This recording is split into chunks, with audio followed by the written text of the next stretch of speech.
quel plaisir de recevoir Eric Bard. Alors Eric, on va tout de suite, mettre les choses à plat. On dit bien Eric Bard. Ça s'écrit B-A-E-R-T, mais on dit Bard. Bah, tout à fait, c'est exactement ça. Et pourquoi on dit ça? Parce que tu viens du Nord. Du Nord. Et voilà. dans le Nord, il y a beaucoup de B-A-E-R-T, de A-R-T, enfin bref, c'est toujours comme ça. Mais en tout cas, tu l'as bien dit. Eric Bard, alors qui n'est pas imitateur, parce que c'est un de tes talents, imitateur, mais tu es performeur vocal. Qu'est-ce que ça veut dire? Ben en gros, c'est pas de l'imitation. Je cherche pas à faire rire avec un semblant d'imitation. C'est que je m'intègre vraiment dans l'imitation d'un chanteur. Plus dans la chanson, je suis plus performeur dans le chanter. Et donc je vis vraiment le personnage physiquement et vocalement. Voilà. Alors, pour découvrir, et je suis vraiment ravi de vous faire découvrir Eric Bard, si vous ne le connaissez pas, vous allez... D'ailleurs, je vous envie un peu, parce que ce moment où on découvre Eric Bard, moi j'ai vu ton spectacle plus de 15 fois, c'est toujours d'ailleurs un plaisir, mais quand je vois ceux qui découvrent, je me dis, ah, ils ont vraiment de la chance. Regardez, Eric Bard en spectacle, c'est ça.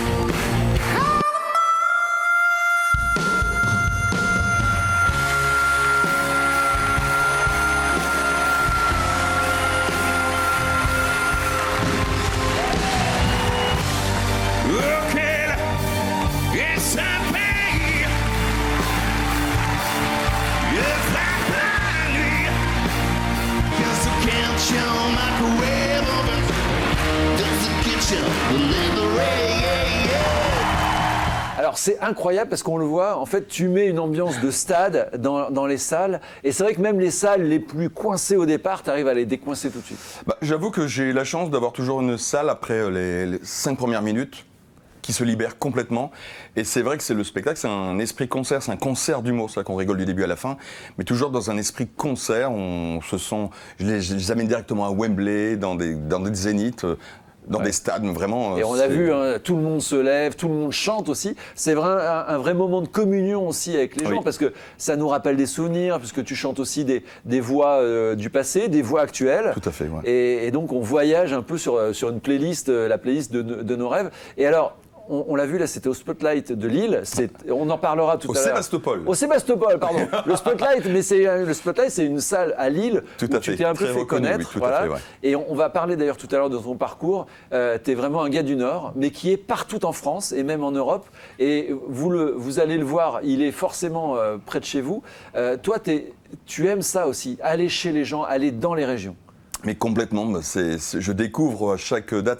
L'inconvénient, c'est que j'ai jamais le temps, le fait de tourner tous les jours. 200 dates par an à peu près. C'est quasiment ça, ouais, c'est un peu plus de 200 dates. Et donc j'ai jamais vraiment la chance de pouvoir découvrir vraiment le lieu, la région où je joue. Mais à chaque fois, je découvre des endroits incroyables, magnifiques. Ouais. Et vraiment magnifiques. Et des gens aussi, de toutes les cultures. Et la population est complètement différente. Chaque région, c'est vrai qu'ils ont leur style, leur façon d'accueillir, voilà, c'est incroyable. Tout est différent à chaque région. Voilà, comme tu le sais, dans Proprio à tout prix, justement, on montre toutes les spécificités de toutes les régions en France. C'est pour ça que j'adore l'émission, moi. Eh oui, je sais. En plus, tu es fan de l'émission. Je suis fan de l'émission. Pourtant, tu fais pas d'immobilier. Toi-même, pas du tout. Du tout, mais j'adore être enseigné par des choses qu'on ne connaît pas. On découvre toutes les petites astuces que nous, quand on achète de l'immobilier, on peut pas savoir. Et donc j'adore l'univers. J'adore l'univers. Alors moi j'adore Eric Bard, tu sais, on est amis. Non, on s'adore. J'adore. Non mais j'adore aussi ton spectacle. Je le disais, ton spectacle, je l'ai vu plus de 15 fois, mais à chaque fois je redécouvre quelque chose et à chaque fois c'est différent parce que tu réagis selon le public. Parfois ils te demandent même des voix et tu fais la voix. Bah oui, parce que c'est un vrai partage. À un moment donné, je me laisse toujours une liberté dans ce spectacle d'impro. Où je dis que les gens, c'est grâce à eux, parce que c'est ceux qui me suivent sur mes réseaux, qui m'ont un peu construit ce spectacle. Parce qu'ils m'ont sollicité, ils m'ont demandé tellement de voix sur mes réseaux que j'en ai fait un spectacle. Et donc je me laisse cette petite liberté, comme si je faisais un petit live en direct. Et ils me balancent des voix que je ne m'attends pas, et puis je les fais vraiment en direct. Je prends des risques, mais j'adore. Et on oublie Eric Bard parce qu'on se retrouve avec justement l'artiste, parce que tu l'incarnes totalement. Et alors, là où on ne sait pas, c'est que c'est aussi ta voix. c'est ta voix qui fait Johnny dans le film Aznavour, qui était un film Wow. événement à la fin de l'année dernière. Et là, en fait, tout le monde se dit, bah oui, c'est Johnny. Ils ont repris des archives de Johnny, mais non, c'est toi. Tu peux nous faire un petit chant de Johnny, par exemple, ce que tu chantes dans Aznavour? Donc dans le film Aznavour, c'était Retiens la nuit, c'est la voix jeune, hein, ça faisait Retiens la nuit tous les deux jusqu'à la fin du monde. Alors ça, c'est Johnny jeune, et Johnny en fin de carrière, ça ferait quoi? En fin de carrière, ça change complètement. Ça pète les oreilles. Ok, ce pays fait planer la loi du plus fort. Wow, beaucoup plus vieux. Ah oui, mais c'est dingue, parce que là on se dit, ouais, c'est le sosie de Johnny. Mais non, t'es pas le sosie vocal de Johnny. Ah, du tout, t'es du le tout. sosie vocal de plus de 100 voix. Et encore, en fait, je me souviens d'une fois où je t'avais dit, tu connais Eddie de Pretto? Tu m'as dit non, je l'ai jamais entendu et tout. Et en 20 secondes, tu me l'as fait. Oui, c'est vraiment. Dès que j'ai une chance, si jamais mon oreille ressent la façon de placer la voix, ben, ça vient tout seul. Mais il y a des voix, il faut vraiment beaucoup de travail. Beaucoup de travail. Éric Barre est avec nous dans Propre à tout prix. On va parler de ton parcours. Toi, le gars du Nord, qui tout d'un coup est devenu ce gars qui parcourt la France à longueur d'année. On va expliquer pourquoi aussi et comment ça t'est venu. Mais voilà, je rappelle quand même, on te retrouve partout en France dans un spectacle qui s'appelle The Voice Performer. Le Quel performer accent vocal. exceptionnel. Ouais, The Voice. Ah yes! Je suis très content. Ouais, salut, c'est Philippe Cornello. Je sais qu'il est venu il y a pas longtemps. Ben oui, il est venu il n'y a pas longtemps, ben il est encore là. Tout à l'heure, on parlait de ton actualité, donc cette tournée partout en France, et notamment à Paris, à l'Européen, très régulièrement, avec The Voice Performer, le performeur vocal Éric Barre qui était avec nous. Et je voudrais revenir un peu sur ta vie, ton parcours. Toi, tu es né dans le Nord, Oui, complètement. Je suis né à Dunkerque, à à Dunkerque. Malo-les-Bains. Mais t'as plus le... Ah, sur la plage. Sur la plage, ma mère, elle est... Comme les C'est pour ça que tortues. j'ai toujours des grains de sable dans les yeux. C'est toujours pas parti. Donc tu es un gars du Nord. D'ailleurs, en fait, tu parcours toute la France, tout le temps. On te voit beaucoup dans le Sud. D'ailleurs, on te verra cet été dans la tournée Ça c'est le Sud. Ah, je suis On fera très ensemble, heureux. d'ailleurs, avec quel plaisir. Tout Mais à fait. tu es très connu dans le Sud et pourtant tu restes dans le Nord parce que c'est tes racines. Bah, oui, c'est mes racines. Je voulais vraiment quitter le Nord parce que je tourne beaucoup, c'est vrai que dans le Sud. Et puis non, je pourrais pas parce que le Nord, je suis vraiment très attaché dans la façon du comportement des gens. Voilà, quand on dit qu'on a un cœur énorme dans le Nord, c'est vrai. Donc, et les gens du Sud aussi. Ouais. Mais il faut se faire intégrer, c'est plus difficile. Donc je préfère venir en spectacle et d'être accueilli à chaque fois comme je suis accueilli. Je les adore, hein, les gens du Sud. Mais partout, je les adore partout. Mais il y a ta maison, il y a tes racines. Ouais, c'est mes racines. Pourtant, c'est en quittant tes racines du Nord qu'il y a eu le déclic. Tu pars en Afrique. Ah oui, ça oui. En Côte d'Ivoire, pour ton service militaire. Tu pars avec t'as un diplôme d'électrotechnicien, c'est ça? Ou même pas. Même pas. Non, parce que alors moi les études c'est pas une référence. Hein, j'ai même pas été aux examens pour le bac. J'ai complètement oublié l'heure d'y aller. Ouais, d'accord. Bon, il y a une dyslexie aussi. Enfin bon. On va pas trouver d'excuses. Non, mais bon, tu partais, tu n'avais pas vraiment d'avenir devant toi. Non. Tu pars à l'armée, 2 ans en Côte d'Ivoire. Et là, il y a un déclic là. Oui. C'est quoi? J'ai fait l'armée en Côte d'Ivoire pendant 2 ans et j'ai eu la chance de pouvoir m'amuser avec un groupe zérois. J'étais dans un magnifique lieu, l'hôtel Ivoire de l'époque. Je ne sais pas si ça existe encore. Et il y avait un groupe zérois qui jouait. Et puis ils voyaient que je chantais, ils m'ont interpellé. Mais je faisais des imitations comme à la Elvis, enfin toutes les voix possibles, mais je ne savais pas parler anglais, donc je faisais. Quoi, alors je faisais Elvis, c'est Well, my lights will be just in my et les gens, ils étaient fous vocalement, mais moi je pensais que je parlais anglais parce que j'y croyais vraiment ce que je disais. Et ça marchait super bien. Depuis, tu as pris des cours d'anglais, hein, d'ailleurs. Ah, mais j'ai pris, complètement. Tu t'es professionnalisé, on va dire. Mais là, ça a été le déclic. Complètement. Ça a été le déclic de vouloir faire la même chose. Alors, professionnellement, peut-être pas encore, mais en tout cas de vouloir m'amuser comme je m'amusais en Côte d'Ivoire. Et puis, la découverte d'un talent, quand même, un talent pur, parce que tu n'as jamais pris de cours de chant. Non, j'ai jamais pris de cours de rien du tout. Non, mais c'est toujours une passion et je faisais ça que pour m'amuser. Et quand tu reviens en France, là, il y a le karaoké, la mode du karaoké qui arrive en même temps que toi. Complètement, parce que je voulais retrouver le même, le même désir que j'avais en Côte d'Ivoire, et il n'y avait rien en France, encore moins à Dunkerque, il n'y avait rien, c'était un peu triste. Et il y avait le karaoké qui arrivait, donc j'ai été faire mes imitations devant le karaoké, et à chaque fois que je faisais mes imitations, la foule s'arrêtait, dès que j'arrêtais de chanter, il n'y avait plus personne. Donc on m'a engagé pour travaillé dans cet établissement qui était un casino à Dunkerque. Et c'est à partir de là que tout a explosé. Après, j'ai eu la chance de faire l'émission de Graines de Star. Graines de Star, tu l'as gagné 3 fois. Ouais, Il y avait qui en face de toi? Oh, je peux pas le dire. Si, je veux savoir. Parce que je sais. Alors, je sais Qui plus. tu bats dans Graines de Star? Les 2 premiers, je sais plus. Mais en tout cas, j'ai eu la chance de battre Jérôme Commandeur. Voilà. J'arrête pas de le charrier avec ça. Mais attends, mon Dieu. Oui, après, vous avez pris des parcours différents. Ah, mais complètement, mon Dieu. Toi, en fait, on te découvre donc à la télé, sur M6, dans Graines de Star. Il y a une espèce de plébiscite populaire. Mais tu vas pas faire des spectacles pour les gens, tu vas faire des spectacles privés. J'ai fait que des soirées de gala d'entreprise partout en Europe et dans le monde entier. Les conventions. C'était une vraie et ça reste encore une vraie passion parce que je continue toujours à tourner partout dans le monde pour ça. Et c'est une vraie passion. Mais depuis que j'ai goûté, depuis très peu de temps, ça va faire 2 ans et demi, bientôt 3 ans, dans les théâtres pour le grand public. Et c'est pour ça que je disais, depuis 3 ans, je vis un rêve, parce que c'est complètement différent des gens qui viennent pour te voir, au lieu de t'imposer à une entreprise.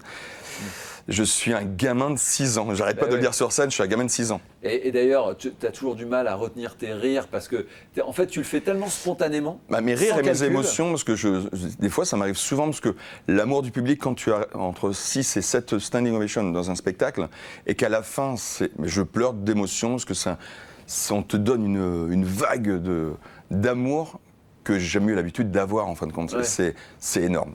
Oh là là là. Alors attends, on va parler un peu psychologie. Ok. Cet amour que tu reçois là, c'est quoi? C'est de l'amour que tu n'as pas eu enfant? C'est quoi? C'est le petit Eric Barr qui est en train de soigner? Je pense, parce que je me suis, on va dire, je me suis un peu éduqué tout seul. Je sais pas, c'était pas facile avec mon père. Et je me suis caché dans dans mon petit coin à faire des imitations. À l'époque, j'imitais le Luron, je prenais ces imitations. Mais toujours en cachette. Tu t'échappais de ta réalité? Complètement, je me suis mis dans ma bulle j'étais dans mon spectacle et maintenant que j'en fais ma profession et de le vivre sur scène, l'amour que je n'ai jamais vraiment eu, que ce soit à l'école où j'avais pas des copains, c'était pas facile d'avoir des copains parce que je m'isolais tout le temps. Et mais c'est monstrueux. C'est monstrueux. D'ailleurs, je profite pour les remercier, le public, à chaque fois. Tu les remercies tout le temps, d'ailleurs. Tu les remercies en spectacle. Après, tu vas les voir tous. Ah, je prends mon temps. Je peux passer à 2 à 3 heures avec le public. Limite, on me donne les clés pour tout fermer les théâtres. Et c'est une affaire de famille parce que c'est Fanny, ta femme, qui est aussi ta productrice. Oui. Il y a ta fille aussi qui chante de plus en plus avec toi, qui te suit, et c'est toujours avec les mêmes régisseurs, toujours avec les mêmes musiciens. Ouais. T'aimes bien aussi ça, ce côté familial. Mais en gros, c'est vraiment une famille. Depuis 3 ans que je tourne avec eux et toute mon équipe, c'est une famille. Franchement, mais je répète toujours la même chose. C'est un rêve d'avoir des personnes aussi parfaites autour de moi, franchement. Et tu rends aussi beaucoup parce que tu aides beaucoup de jeunes artistes qui rêvent aussi de remplir les mêmes salles que toi. Et alors pour la petite anecdote, moi quand j'ai voulu faire du stand-up, aussitôt tu m'as dit viens, et tu m'as aidé d'ailleurs. Et en fait, et je sais que tu le fais avec beaucoup de jeunes artistes qui veulent, ou moins jeunes. Et j'aurais tellement aimé qu'on me fasse ça aussi à mes débuts aussi. Ça aurait été, mais voilà, c'était plus difficile d'être aidé. Bon, si vous découvrez cette tête, sachez qu'il s'appelle Eric Barr, qu'il est performeur vocal, qu'il est partout en France, partout. Vous allez voir sur ses réseaux sociaux, sur Eric Barr ou The Voice Performer, vous trouverez une date forcément à côté de chez vous. Ouais. On va faire un petit quiz, d'accord ? Allez, on va faire un petit quiz. Tu vas me faire un chanteur et j'essaie de trouver lequel. Allez, c'est parti, main sur le buzzer.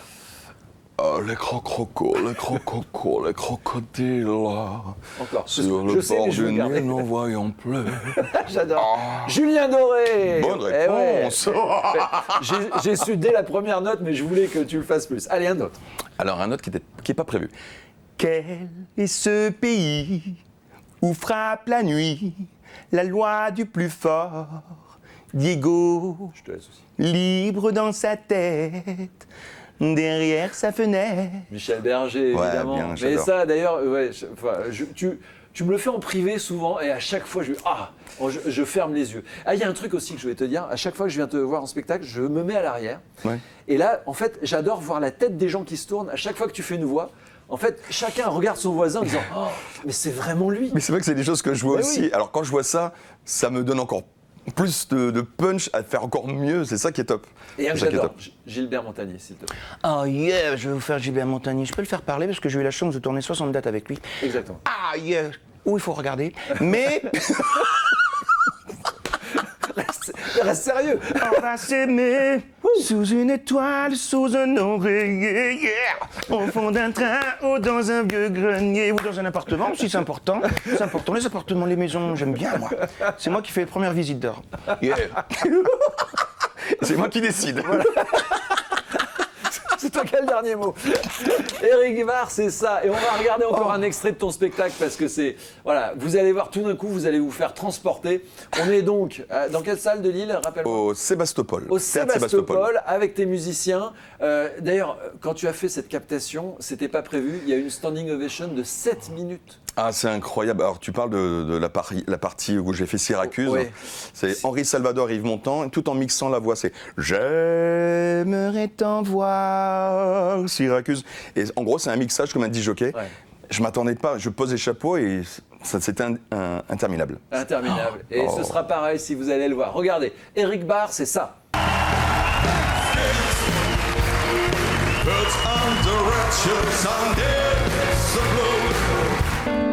You are so beautiful.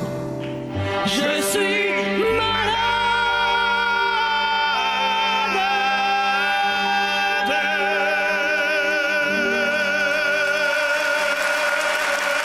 On a vu tout à l'heure, c'est de l'électrique avec AC/DC, avec l'ambiance Wembley, et puis aussi la grande émotion avec Serge Lama et Dalida, parce que c'est ça aussi, tu nous fais en fait voyager dans les époques, mais aussi entre le rire, les larmes. C'est un concert où on rit beaucoup, Oui. c'est un concert aussi où on a beaucoup d'émotions. C'est des vagues de toutes les émotions qu'on peut... C'est ce que je voulais, moi... Et je sais que tu aimes jouer avec nous là-dessus. Ah, j'adore, ouais, j'adore. Mais tout est sincère. C'est-à-dire que quand on fait le numéro avec Dalida, le duo virtuel, je m'y crois vraiment. J'ai l'impression d'être Serge Lama, faire un duo avec la vraie Dalida.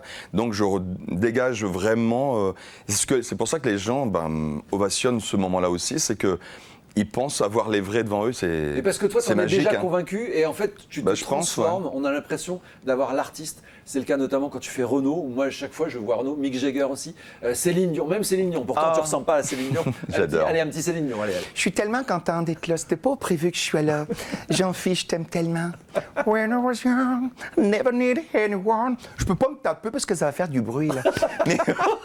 Éric Barre, maintenant que vous l'avez vu, évidemment, vous allez le voir. Éric Barre, il est partout en France, partout en Europe. Allez sur les réseaux sociaux, vous allez trouver forcément une date près de chez vous. Et l'été, là, 2025, on est ensemble pour plus de 30 dates dans le Sud. Ça s'appelle Ça, c'est le Sud, à l'invitation de François de Canson, Valérie Mérali, du Comité régional de tourisme du Sud, parce que tu es du Nord, mais le Sud t'adore. Et moi aussi, je les adore vraiment. Et là, cet été, ce sera le nouveau spectacle. Oui, l'exclusivité d'un tout nouveau spectacle. Et j'ai hâte de changer, de montrer ce que je sais faire encore vocalement, complètement différent, mais complètement. Il y aura Julien Doré?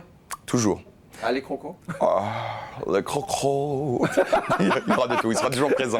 Bon, En tout cas, un grand merci à vous. Voilà, Éric, Un grand merci. l'essayer, c'est l'adopter. Donc allez le voir, vous allez rire, vous allez pleurer, vous allez chanter et surtout, vous allez retourner le voir. Bon, moi je retourne voir Bruno. Eh ben merci à vous. Et, il est moins bon au niveau vocal, mais bon. Et c'est un pas beau trop, mec, quoi. hein. Bah, C'est un beau mec. Ouais, ok, j'y vais.